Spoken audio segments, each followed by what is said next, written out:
Muy buenas tardes, estimados televidentes. Nos encontramos aquí en el hogar de Boris Espesúa, a quien vamos a proceder a entrevistar. Este personaje es muy reconocido por su trayectoria, muy partícipe en la literatura puneña y también reconocido por otras actividades que él realiza como intelectual. Buenas tardes, Boris Espesúa. Buenas tardes, saludo cordial a cada uno de ustedes.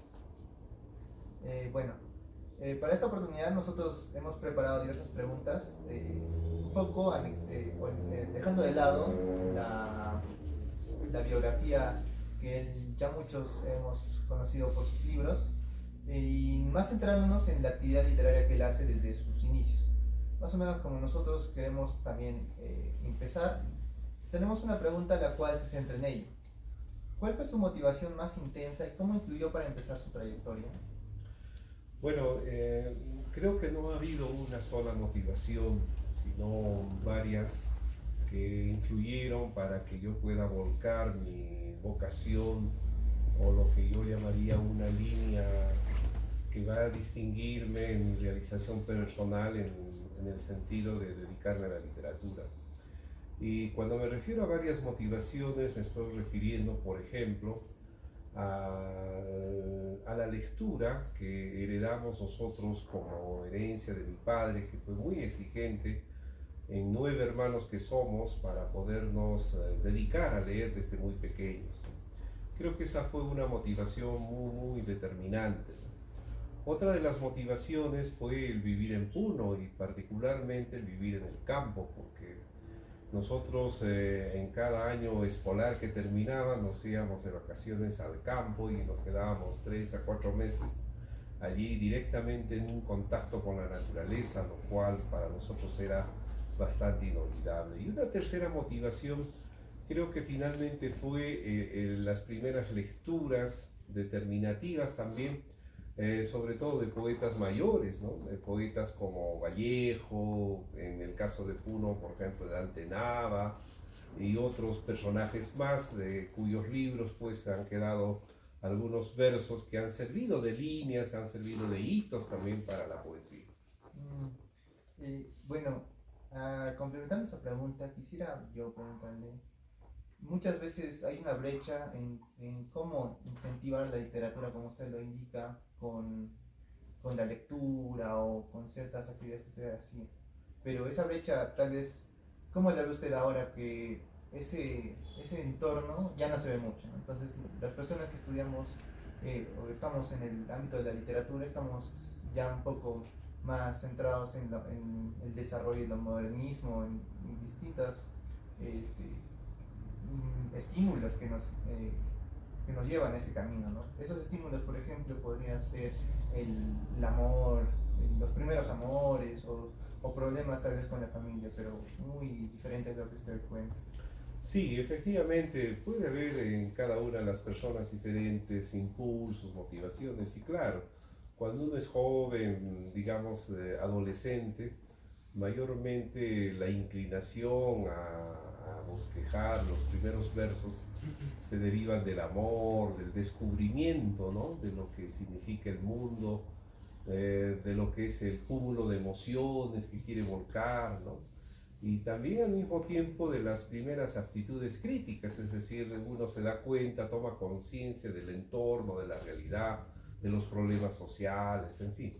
Sí, son indudablemente también motivaciones. Yo no he estado tampoco alejado de ello porque indudablemente también eso, cuando yo tenía 15, 16 años, en parte gravitaron, diríamos, en mí para poder ya plasmar de manera más o menos sostenida los primeros poemas, ¿no?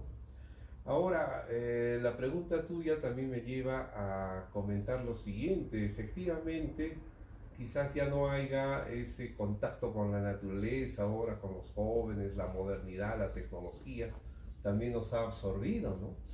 Y en cierto modo podría ir por allá de repente otras nuevas motivaciones que no son siempre, por ejemplo, la lectura, ese contacto físico que uno tiene con un libro, ¿no?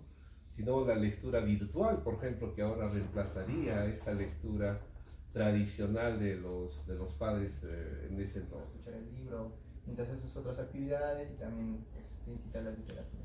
Ujú. Bueno, eh, otra pregunta que también queríamos hacerle es, ¿de qué manera cree que ha influenciado su literatura el conocimiento de la cosmovisión y la percepción realista de la cultura andina?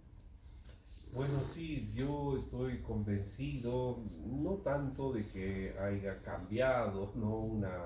Un paradigma, una forma de pensar o de percibir el entorno, pero lo que sí estoy convencido es que ha contribuido y sigue contribuyendo indudablemente a poder repensar, a poder redimir, a poder reivindicar lo que considero yo que es algo fundamental, que además todo puneño no debería sustraerse. Considero que es un deber moral, un deber cívico, un deber sustancial a uno como puneño, el tener que rescatar nuestros insumos, nuestras raíces, nuestros sustratos puneños, ¿no?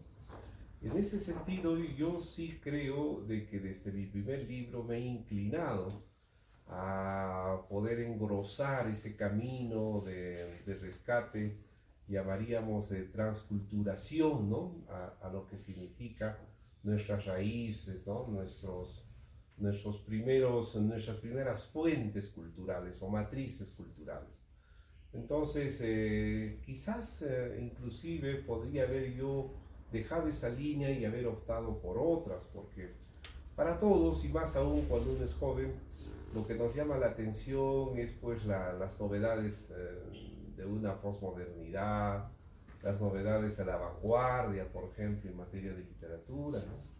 Que es cierto que también a mí me interesaron, pero yo siempre he considerado que la temática no podía cambiarla, ¿no? O sea, yo tuve muy clara conciencia de que los temas, los contenidos, no solo en poesía, sino también en el campo del derecho, tenía que ser en el mundo andino. Entonces en eso ha sido incambiable.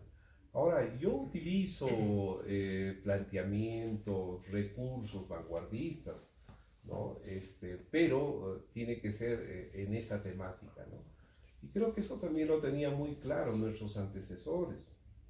Hablo de un Alejandro Peralta, de un Dante Nava, que utilizaron todo un andamiaje, digamos, occidental para su tiempo de vanguardia, pero para temas exclusivamente que tengan que ver con el mundo.